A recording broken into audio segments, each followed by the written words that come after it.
you're not going to reach much further down than the parietal ridge of the head. And if I'm doing this in real life, you guys can see how I comb and section on one side, but your body is going to aid in your over direction. So it doesn't make sense for me to stand here and have to fight with this, right? But that's a little harder. I just change my body position on this side and look what happens. My arms, keeping them nice and tall, they do all the work for them, right? Because it's much easier to bring the hair towards you. Your body naturally wants to do that. But still tall, beautiful plie dancer's arms. Tall, tall, tall. This has to be a dance. And after you've completed those front 3 segments, and we pulled all of that up to make sure that it's even, the front's done. This is a fast haircut. The girls on the floor, if I taught night school at the honors, when I did the honors program at Palm Mitchell for so long, and if they were tired or exhausted or a color application didn't go the way that they wanted it to because they were only there from 6 until 10, they break me, what can I do that's going to be really fast? And I was like, do a 180 because it would just be faster and we could get them out. Or yeah.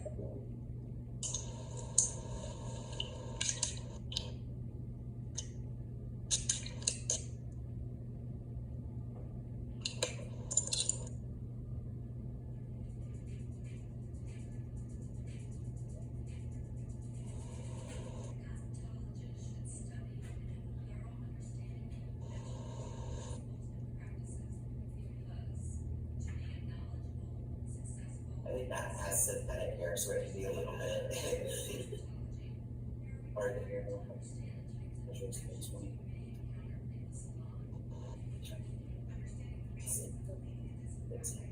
The texture of this one, was this previously color treated or no? Does that pan at the bottoms? It feels almost like it was, because when they do these, it feels almost like it was bunch will put in with it upside down. There you go. And for me, it's easier. I would change my body position and stand on this side because then you're cutting short to long. It's a little harder when you're trying to imagine that long to short.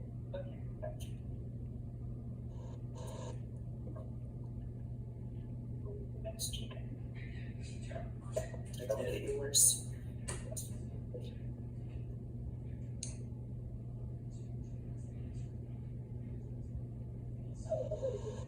I take all this just like that, so you can see exactly where anything might be first.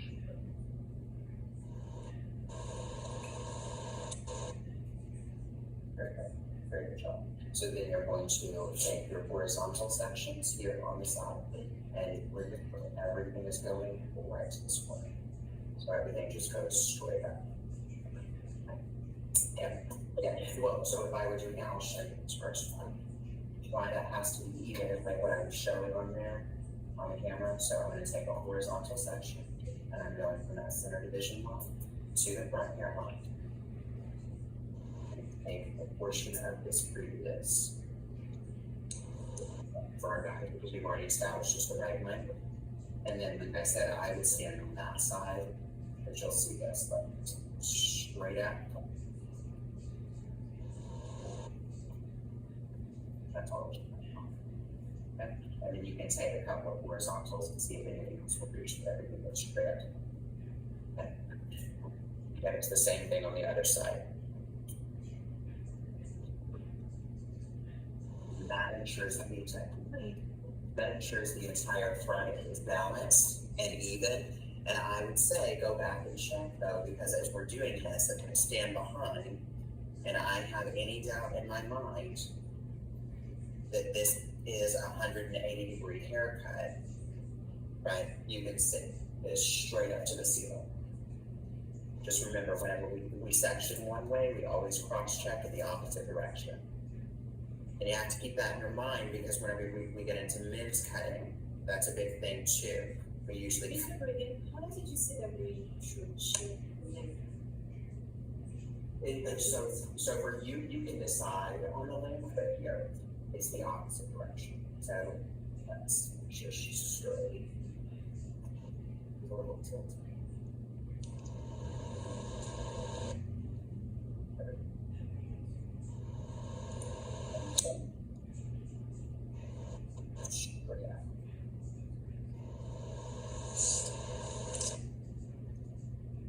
So that should be a straight line all the way down. So I think when it comes down there.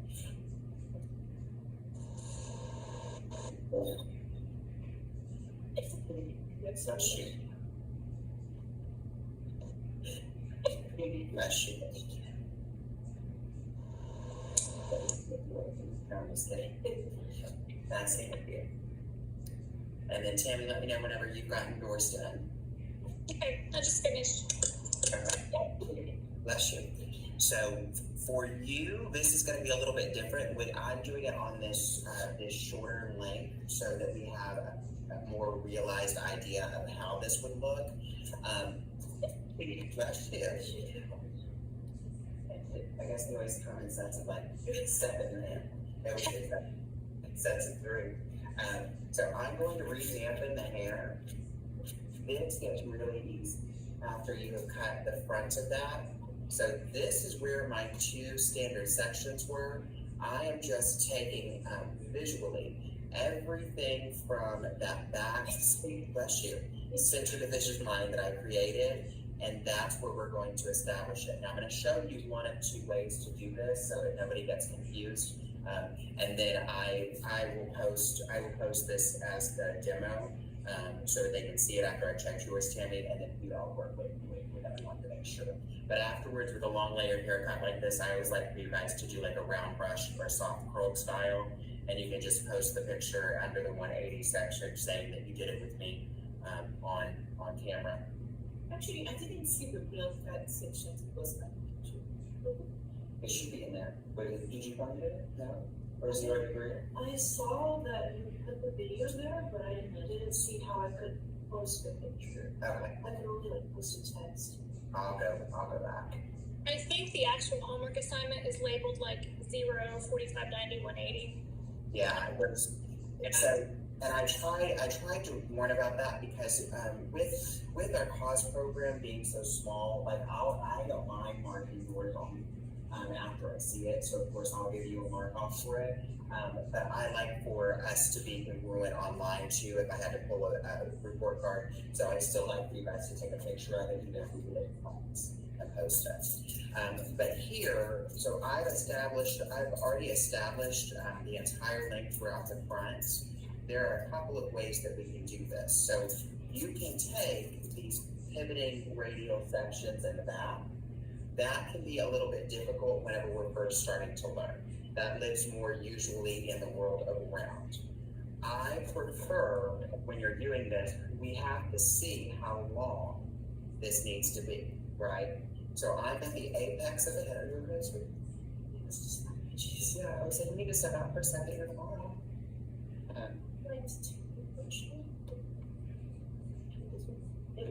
Does it have red on it? So I'm going to take a little piece right here at the apex of the head. And I've already cross-checked everything else that I've worked on, so I know that that length in the front, that shorter length in the front right there that you can see, that's my guide. So taking this little section, this little square at the apex of the head, ensures that I'm going to have a guide that I can use to cut the rest of my haircut, right? So I have my shortest piece here. So I'm going to elevate everything straight up and establish myself that guide for the back, right? This is going to travel back here and create my layering for the back of my head. This is my center division line right here. And then the apex, of course, lives here. Now, there are several ways to do that. That's why I'm showing you there are several different ways that you can section this. My favorite is to get that established, because if you have a hardy enough guide, my center division line lives right here on both sides, so I'm able to create the haircut without a lot of trouble. But why I established that is because I need something that travels back here so that I can see what I'm doing with the rest of it. And then I go ahead and put back in my 2 standard segments. So apex to mastoid or apex to over the ear, I've got that center division line, and so that we have a clean visual break, I'm going to take these and clip them back out of my way, especially on long hair. Okay, because you can't just get rid of your sectioning. Sectioning tends to go away after we've been cutting for a long time, but when you're brand new, sectioning and lines, that's what gives you your roadmap to do your haircut. Okay? How can we even think that these mistakes? Okay. Sorry. So this is where we're saying horizontal sections. So you take a horizontal section, so comb it all the way around to section. I'm gonna go right underneath.